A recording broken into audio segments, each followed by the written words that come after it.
오두막 이야기 82번째 시간 5분의 책 두 권 막 읽어주는 목사입니다. 일반 서적이 질문하고 신앙 서적이 대답하는 시간. 오늘 소개하는 책은요, 바로 세계 4대 시성 중에 한 분이 있죠. 호메로스, 셰익스피어, 괴테와 같은 바로 단테의 신곡이라고 하는 책입니다. 잘못 들었네요. 단테의 신곡이라고 하는 책입니다. 원래 이 책을 보면 라틴어로 이렇게 되어 있어요. 뭐라 하면 코미디아. 코미디라는 거예요. 희극이라는 거예요. 풍자하는 이야기예요. 그냥 라 디비나라고 얘기하는데 라 디비나 코메디아라고 한다고 뭐냐면 바로 성스러운 바로 희곡. 그 당시에 갖고 있는 1200, 1300년대의 배경이죠. 황제파와 교황파로 싸우던 시기. 그때에 어떻게 보면은 참 지옥, 참 천국 이것이 무엇인가를 클리어하게 해주면서 종교인들에게 경고하던 책이죠. 그렇습니다. 피렌체의 소귀족으로 태어난 단테는 어떻게 보면 6인 체제에게 총리직까지 올라갈 만큼 높은 위치에 부유함도 누렸던 사람입니다. 근데 그 당시에 있었던 우리가 알고 있는 황제파와 그리고 교황파, 기벨린당과 그리고 구에파 당 사이에서 결국은 추방되어서 떠돌이로 망명 가운데 쓴 책이 바로 단테의 신곡이죠. 이 책에 보면 베르길리우스라고 하는 어떻게 보면 멘토격에 있는 분과 첫사랑, 끝까지 잊지 못한 사랑 베아트레체라를 통한 사람을 통해서 지옥과 연옥은 바로 여기에 있는 베르길리우스를 통해, 그리고 천국은 이 베아트레체를 통해서 인도함을 받죠. 그래서 인간의 이성과 철학을 대표하는, 그래서 그걸 통해 지옥과 연옥을 얘기하고 신앙과 신학을 상징하는 것을 통해서 천국을 이야기하고 있죠. 재미있어요. 그래서 이것은 신앙서적이라고 보기에는 바로 캐톨릭적인 신학 배경과 더불어서 그리스 로마 신화에 나오는 인물들과 괴물들을 통해 특별히 지옥에서 이게 소개하고 있는 걸 보면 과도기적인 책이다라고 얘기할 수 있죠. 그럼에도 불구하고 이 책에서 도전받는 내용들이 있습니다. 먼저 페이지 10페이지 보면 문득 눈을 떠보니 밤청생이 흘렸네. 사방에는 끝도 없이 펼쳐진 어두운 숲. 길 나온 길 하나 없는 절망의 시면 나는 거기 있었네.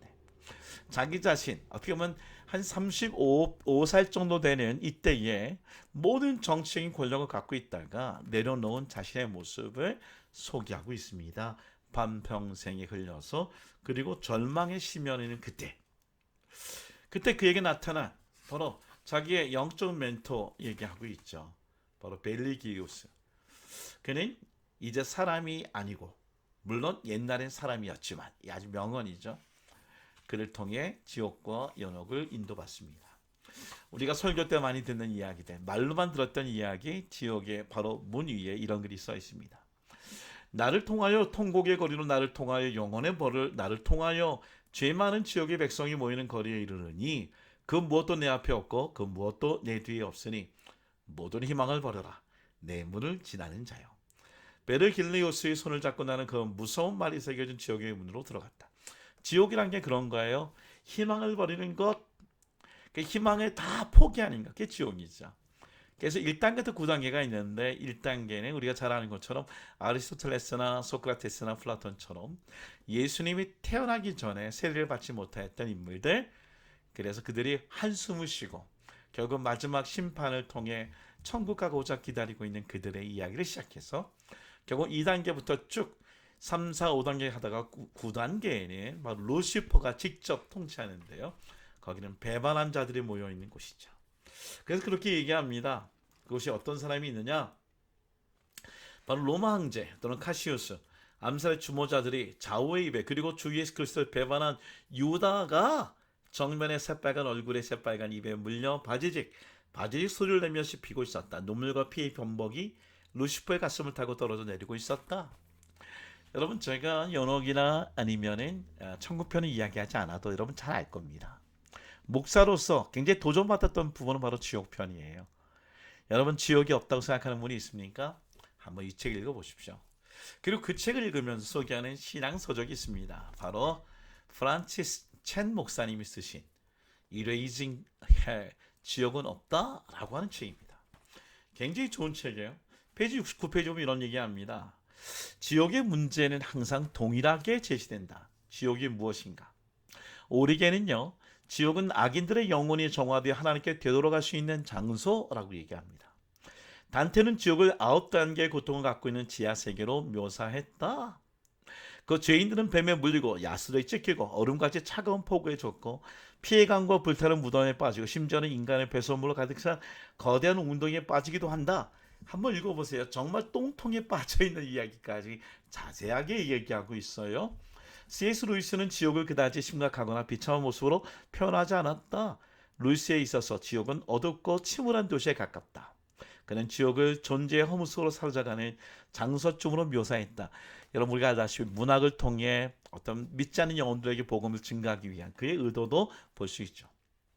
AC/DC라는 밴드는 지옥에 관해서 좀 더 즐거운 이야기를 한다. 지옥은 살기 나쁜 곳이 아니야. 왜냐하면 우리 친구들이 다 거기에 있거든. 최근에 라벨은 사랑이 이긴다 해서 지옥이 어느 날 저 어딘가에 존재하는 것이 아니라 사람들이 이 땅에서 경험하는 다양한 지상의 지옥들이 있을 뿐이라고 한다. 인종, 살상이나 강간, 그리고 부패한 사회 경제 구조 같은 것들이다라고 얘기합니다. 물론 이 부분에 대하여 좀 동조한 분들이 있어요. 요즘 피터슨 같은 분들. 그러나 존 파이퍼 목사님은 이 라벨의 이야기를 전적으로 반박하면서 지옥이 있다라고 경고합니다. 그렇습니다. 여기에는 프란스 첸 목사님은 아주 단호하게 이야기하는 부분이 있어요. 제가 눈물을 흘리며 정말 회개했던 부분인데 63페이지. 기억하라. 우리는 그저 교리적인 주제를 다루는 것이 아니라 사람들의 운명에 대해 이야기하고 있다.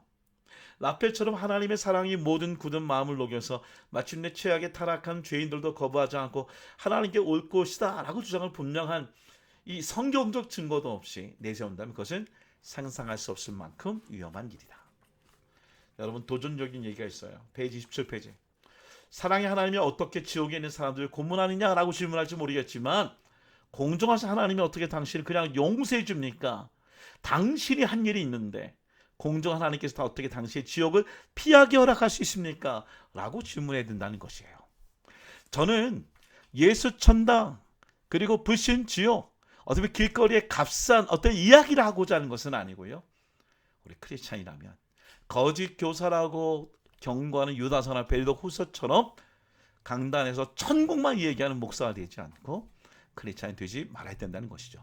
지금의 이 사회 경제도 천국을 이루고 또 분명한 지옥이 있다는 걸 믿고 예수 안에 복음대로 살아가는 우리가 되기를 원합니다.